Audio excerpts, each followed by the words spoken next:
American TESOL presents Free Friday webinars. I am your hostess, Shelly Sanchez-Terrell. So I'm going to go ahead and say hi on the camera really quick. And we'll go ahead and begin. We're going to talk about assessment.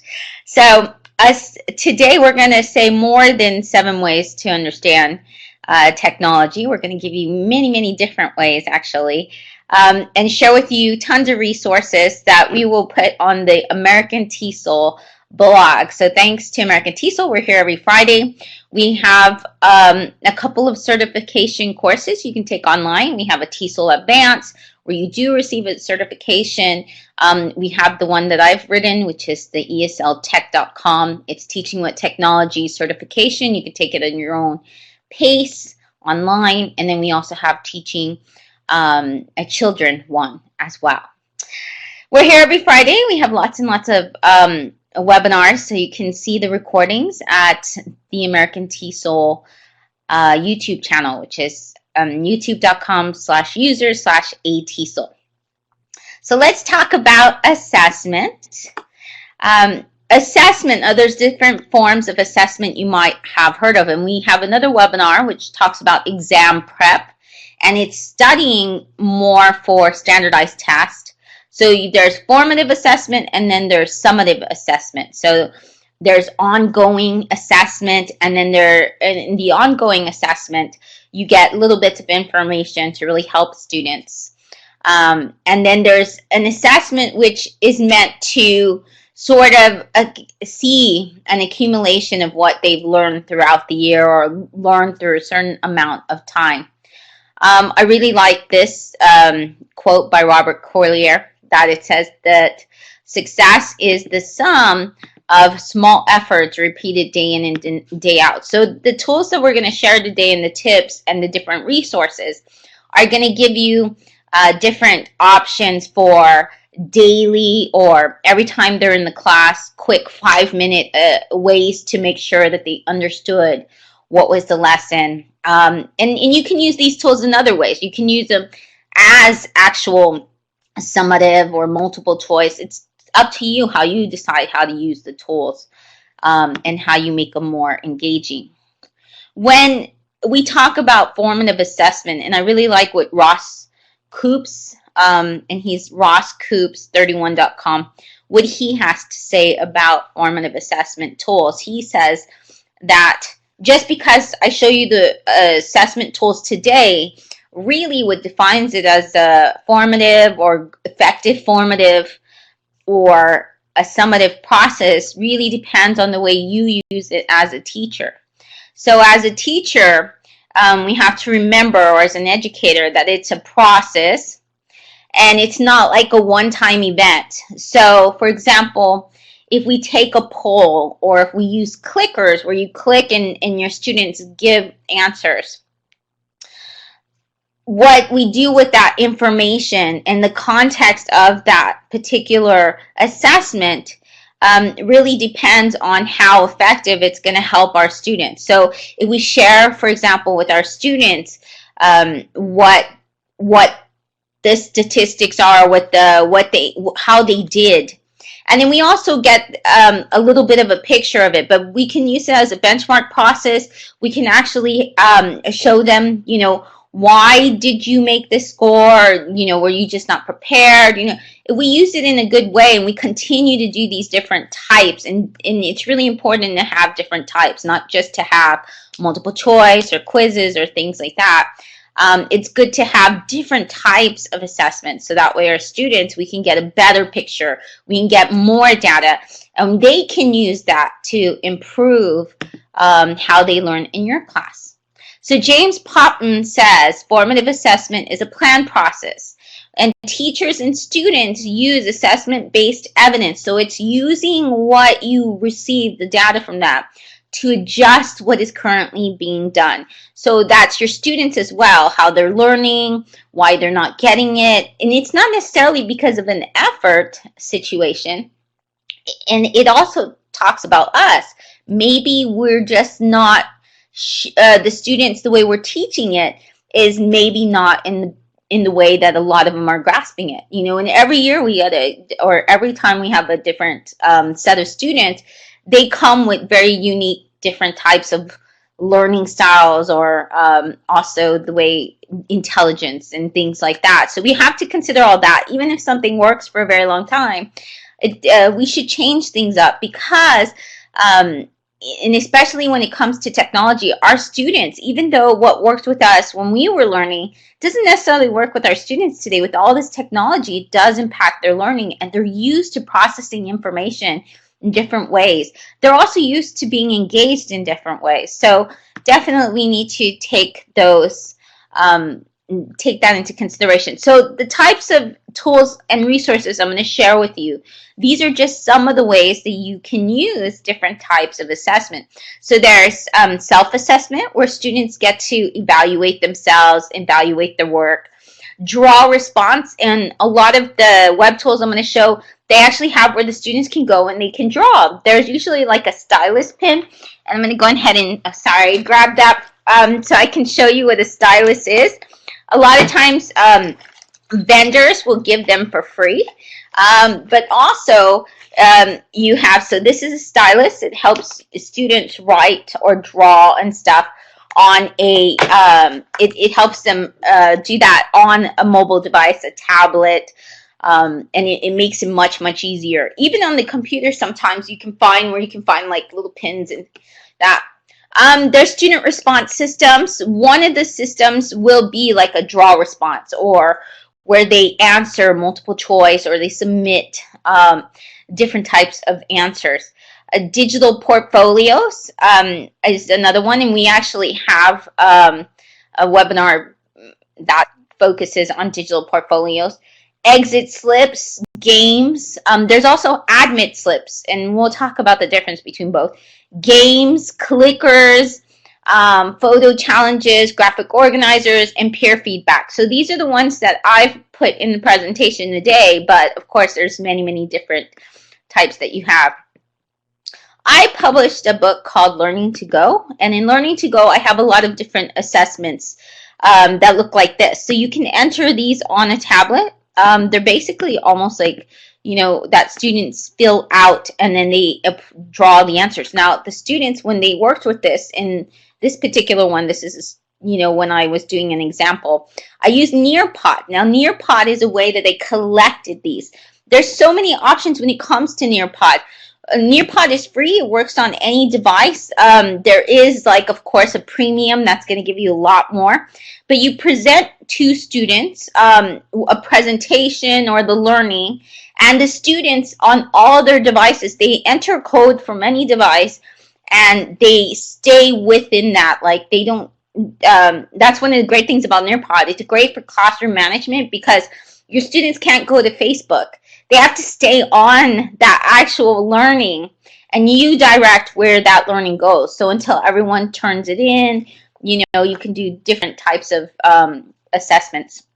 And so you have here quiz, you have a poll, you have open-ended, and you have where they can draw. So you can't do a multiple choice quiz after presenting some information. Get like, you can do like 5 minutes of information where you're showing them maybe a video. You can show them a presentation. You can show them a site, a GIF, a simulation, or take them on something like that. And then you can give them a quick quiz or poll or any of these, and then see how they've responded to that type of learning. So Nearpod has many different, they've recently have many more options. They've recently upgraded the system and things like that. So you'll probably find a lot more.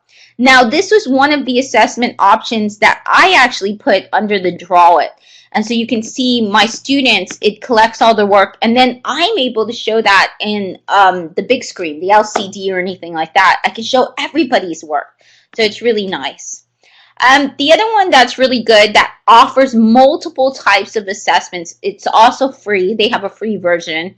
And then it's supported on any device, is Socrata.com. So you can use a quiz, you can do polls, and then you can get your students to get together, and they can also work together and do like a space race where they're working in groups of 2 or 3, and they answer questions, and they see how they compare to other students who are answering the same. So that can be really, really fun and exciting, and students working together and being collaborative.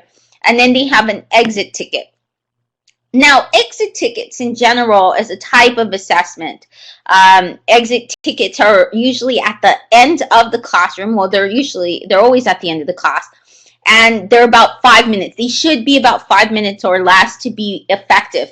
And I'll show you some good examples of different exit tickets. Socrata has a few, but there's also others that you can even do with written as well. So I'll show you what those look like.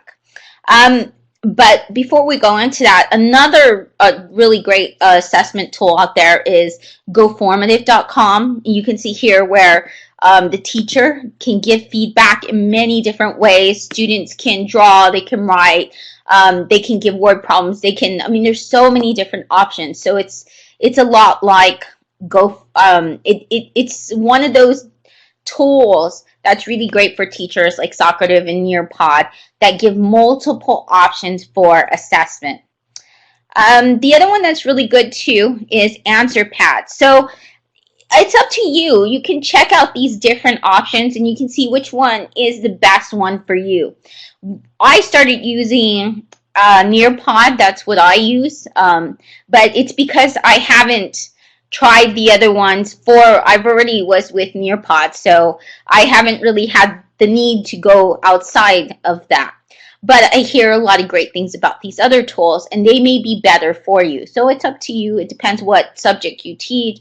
It depends what your students, what they're used to, or what engages them as well. So let's talk about exit slips. Exit slips, or sometimes they're also called exit tickets. They're sometimes called exit cards, and they seem to all be the same thing. So what it is at the end of, and a lot of teachers say that this is what should be ongoing. At the end of every single class period, you have an exit ticket or slip for your students. So it's at the end of class. It should review the key concepts within particularly that lesson. So it's for that specific lesson to give you an idea of everyone gets it, if you need a reteach. So, I mean, this is good information from the exit ticket or slip. You don't necessarily have to grade it. This is more so you know what what adjustments need to be made for the next day. Obviously, if 60, 70% of, or even 50 or 40 do not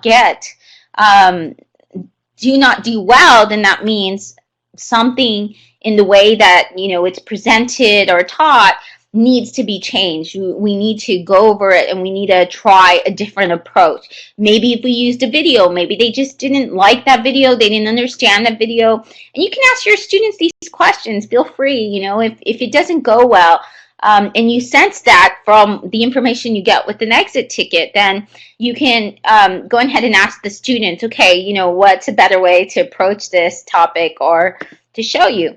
So I think that that's really great to have exit tickets. There's also admission tickets. Now, admission or cards or slips, those are in the first 5 minutes of class. So when or it should be about 5 minutes, it should be in the beginning. It doesn't have to be immediately at the beginning, but it should be within the like maybe the first 10 minutes of class or something. So to get an idea, there's so many different types. In the bookmarks, you're going to find a lot of different admission and exit tickets or cards or slips. And so one of the ideas, I'm going to show you a few that I really like, and you can use technology to even do this, but you don't have to use technology. You can have your students write these as well on a sheet of paper if you lack technology or internet access. So here's one particular example, which is 3, 2, 1. 3 things I learned about. So your students know this thing. They fill out this information. 3 things they learned about in the class. 2 ways I contributed to class, and 1 question I still have. So this is one of those that you have that's really easy to do. You can do this in a lot of different ways.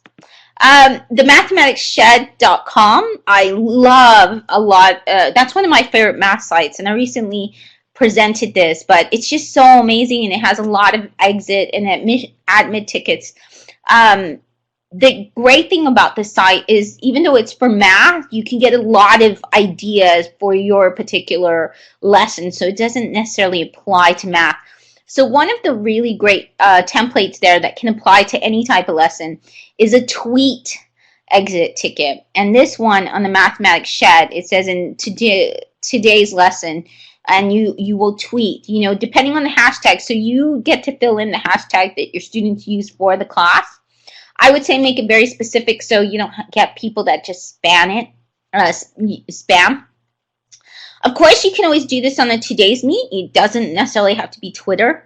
But you can follow a template like this. Of course, you'd have to change the little tweet icon. But you can do it in multiple platforms that are much better for student learning. So you could do, it says, what did you learn today? What did you find tricky? What can you do next time? And then you have a hashtag because it's on Twitter. Of course, hashtags work in Google Community. So if you have a Google Community, it could be something like that as well. Or if you can just make a little bit of adjustments. There's a lot of hashtags also on Instagram, things like that.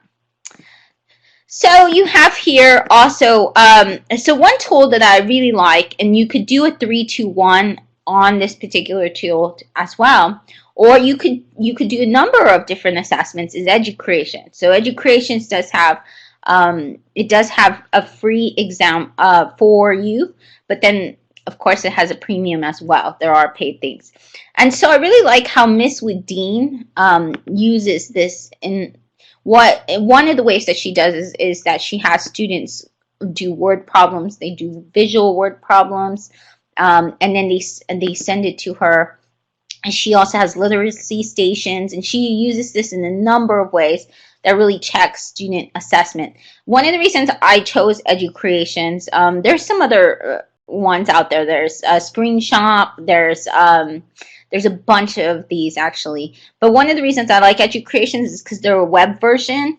You can upload photos, it ties to Dropbox. But it also has a classroom, so when your students submit it, they submit it to your actual class. So it's easy for you to collect it that way. Peer feedback, that's another way to get ongoing assessment. And it's good if we can teach our students how to give effective feedback. And that's the first part of it. So the first part of it is actually teaching your students what constitutes good feedback. And so one of the ways that I think it's really quick and easy to teach these skills is to have them do the 2 stars and a wish method. So I actually saw this on Teach 21. Teach 21 is actual site from one of these universities that trains teachers. They have so many incredible options for assessment. And I really like these simple ideas that are quick, easy. You can use this very quickly. And you can even put it on technology. So that's really great. So 2 stars and a wish is where your students say the 2 things they really like about that student's work. And it could be anything. It could be a paper, an essay, a digital poster. It could also be, it could be any kind of web creation and digital storytelling, a story. It could be just so many different research, a presentation, a video made, a podcast. So you can use this method in a variety of ways. So they say 2 things they like, which is the 2 stars, and a wish. This is how I wish you would improve it. I recently did this with a group of teachers, a group of students I was working with in Venezuela. And so you do have to do some feedback to the students. You have to show them how, because some wish, some of the wishes that were received were, oh, I wish that I was, I work with teachers a lot, and so the wish was, I wish I was a student in your class. So you do have to get your students and urge them to actually give a real wish, because we're trying to improve work. And it's good to have the conversation how when we have positive feedback, and then we have feedback that's telling us to improve something, that's not a failure. That is not saying that we shouldn't get our feelings hurt or anything like that, because and we shouldn't feel bad about letting someone know, hey, I think that would make your work better. It's just the way in which you say it. And that's important for students, to get them from saying, this is not great work, or I don't like this, or this is stupid, or because sometimes they'll do that, and instead getting them to use words like, this is what I think would make this project is already really great, or this paper, but this is what I think would really add value to it, would really make it amazing, or this is what I would wish that I would see, or improve the work. And so I think that that's really great, to have those conversations with students, and then to tell them, give specific examples of how, and the way that they learn that is through your feedback. So when I give feedback on papers, I don't just give a score or grade. I actually give them a goal for each time. I use this in my own evaluations, my 2 stars and a wish as well. So exactly, like Peg is saying, model the wishes. Now there's a new trend for giving feedback with emojis. So basically the trend is saying, and this is from Lauren Collister in the New Republic, she talks about having an emoticon, like a smile, a frown. It doesn't represent a face as much as emotion. It's conveying a feeling. So you can do this also on different platforms. I find this effective. So let's say that you have an emoto group, or a Schoology group, or haiku, or Canva Learning, one of these learning management systems, or even Moodle. You're working on some kind of platform, and you have your students are posting and things. If your student posts something you don't like, you can put a smiley face or an angry face, like when your students maybe say a curse word or something like that. And then you can even say, for example, is this proper language? But what they're saying is now that a lot of students are used to communicating with emojis and emoticons. So when you add that, they'll pay attention. It's not just they're not reading the words, but they tend to, with a visual, they can see, like it's so this is kind of a trend that I'm telling you about, that some teachers are doing. They're putting emoticons to kind of show, especially if you're trying to give, if the feedback can be considered negative or something like that. Kaizen is another way to give really good feedback. Your students can do that with each other too. They recently had some different updates, Kaizen as well. So it's how to give audio feedback. It works on multiple platforms, but it's really effective when you connect it to, for example, if you connect it to Google Docs. I think it makes it very, very effective. I use Google Docs myself in Google Drive for a lot of my student work. Google Drive has rubrics, Gubrick. They have, and I'll show you some more tools in a little bit. But with Kaizen, you have that option to go and leave audio feedback. You highlight. You can even do written feedback. It is a free tool, and it works really well.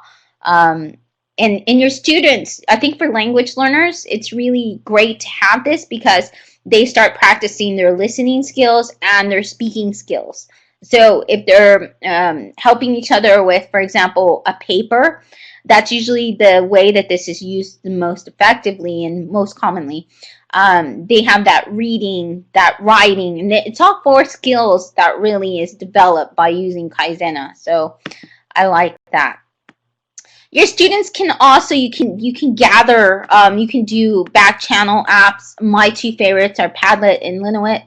They're free. They have tons of options. They work on multiple devices. Padlet now has an actual app because you can actually use Padlet and Linowit on your mobile device. You don't need an app, but the app makes it much easier to manage and to actually type on, because sometimes, especially with both of them, if you do it on a small device like this, it makes it a little hard to enter the information.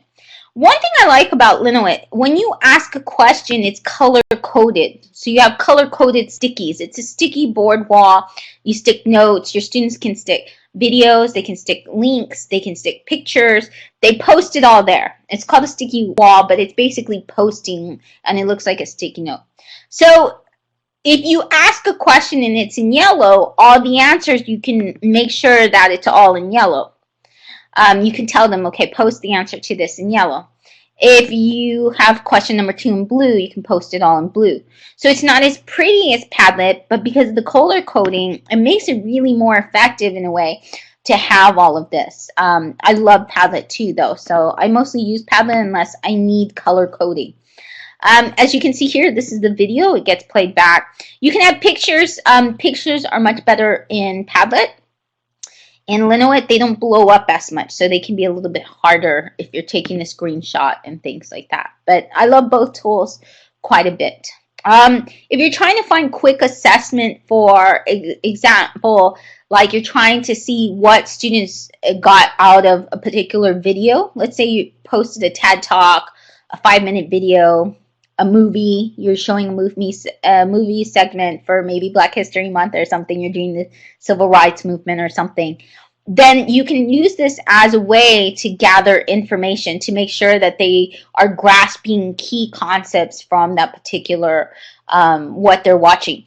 Also from a unit, if you have like a book chapter that you're reading at the time, instead of quizzing them, actually have them go and post up information, and you can tell by that information whether or not they understood the theme or the plot there, the characters, what the characters were feeling, going through, if they understood the message from the author, and they can do that with the chapter as well. Graphic organizers are a great way to for your students to show what they learned. There's really thousands of them. The most familiar, of course, is the KWHL chart, and there's different versions of that as well. That's one of the most popular ones that I've used, which is not, what you have questions. I mean, there's just a bunch of different ones. Now, I have found a lot of them on Creately.com. Creately.com has hundreds of different types of flow charts, process, writing, graphic organizers. I mean, and I learn a lot about the different types of ways to assess graphic organizers by looking at the Creately.com examples, because it's giving me a choice. So then I evaluate, okay, what's going to be the better graphic organizer for that particular type of activity. So you can decide at looking at those graphic organizers what works for you. The great thing about a graphic organizer, especially Creately, your students can actually fill it out there. Or if you do come to a situation that I know, because working in Venezuela, sometimes we didn't have electricity some days. Our internet was spotty a lot of times. And so I've had to teach in a situation like that. So I print out a background, one. And then when I print it out, like whatever the graphic organizer I'm doing is, I actually, I go ahead and I print it out, and then I also have a copy on, so that my students, they can look at the graphic organizer, and if they have to draw it on their piece of paper or something like that, then we still have the non-tech option, and it's not too difficult. So that's what I really like about graphic organizers, is that if the technology isn't there, you have an easy backup. This is another way that I like. I mean, you can do content mapping, you can do mind mapping. There's a lot of ways you can use Padlet.com. Paula in the chat says to use Bing images. Okay, so and you can get those for your graphic organizers, and that would work really well for Padlet as well, because you can have and you can add images. They have a Flickr search. I didn't. Flickr is a little. Because sometimes you can't filter as well, but your students can add images to kind of go with what you're studying for the day. So if you're trying to learn or assess what students know about, let's say, a particular animal or country. Let's say country. They can add their own. You can do a class collaborative one where they add their own information. They can add a video. They can add, for example, the flag. They can add what kind of food. They can add. So each one of them can contribute and say what they know and what they learn, and they can learn from each other. So I like Padlet for that. It's on the web. I think you might get 5 free, and then you can also, it's on an iPad app as well. You have digital portfolios, of course, that gives different, I mean, as students are producing the work and they bookmark it, and then you have them add a reflection. I've done this.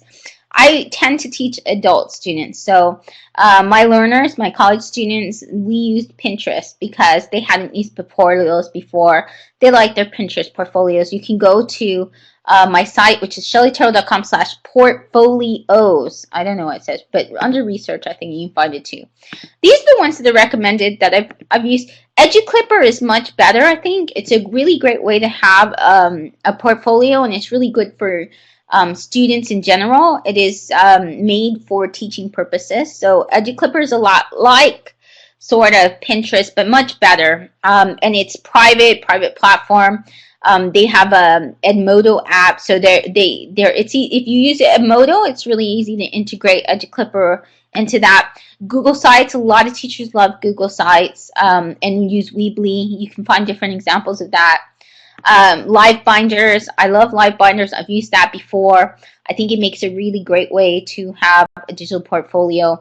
One of the things I like about live binders is you can actually curate the work. So it's not only that your students show what their work, they upload it, but they can also, if it's online, let's say that they turned in a haiku presentation or an email or a video or something, they can actually go and they can bookmark it, like and live binders were curated. So it makes it really, I like portfolios that students can curate and aggregate, and they do it really easily with the bookmarklet versus just having where they upload. So for me, I really like live binders and EduClipper more for that, and Pinterest actually.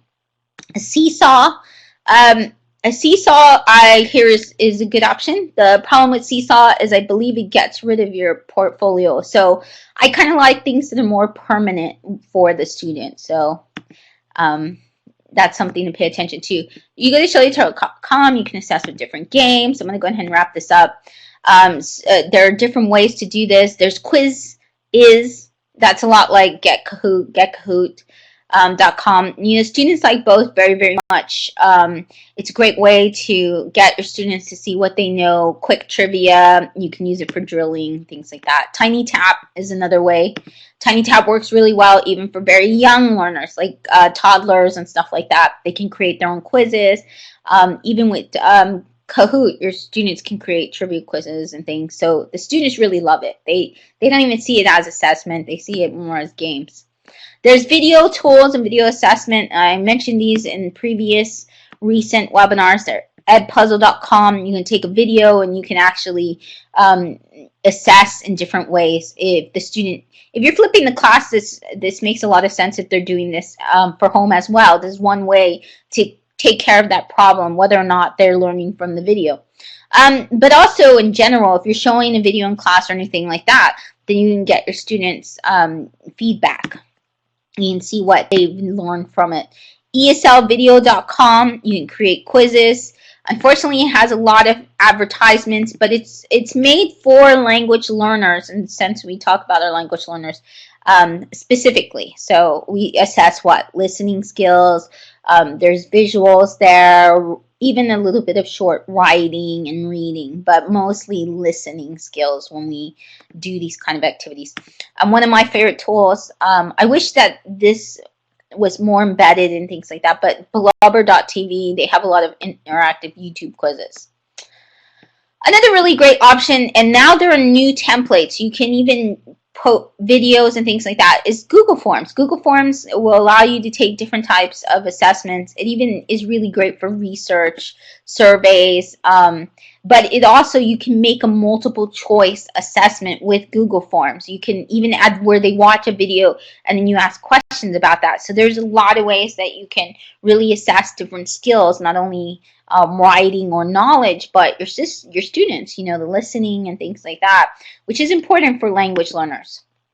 Clickers is a really easy way if you don't have a lot of technology to have. It's like paper clickers. So you only need your one mobile device, and your students get different sheets to print, and you pull them, and then you go around, and automatically on the backdrop, if we had like the LCD projector and stuff, you'll see the graph of all the results. So it's really cool, and your students see right away what everyone responded. It's kind of cool because it looks a lot like the you do something like Who Wants to Be a Millionaire or something like that. You know, when they say the 50 poll the audience, and then when you poll the audience, you see all of that. It's a lot like that. Clickers works. It's really cool. So I talk about assessment in 30goals.com. There's a lot of assessment options in Learning to Go, and there's digital ones that you can even have your students either do on paper, or they can use a stylus pen and they can do it on their mobile device as well, an iPad, an Android tablet, anything. It'll work. So thank you so much for coming today. Thank you for the great resources shared inside the chat box, and we will see you next week. Next week we're going to talk about speaking tools for children and how to develop their speaking skills, and specifically for children, and much later we'll do adults and teens. So thank you so much for coming today.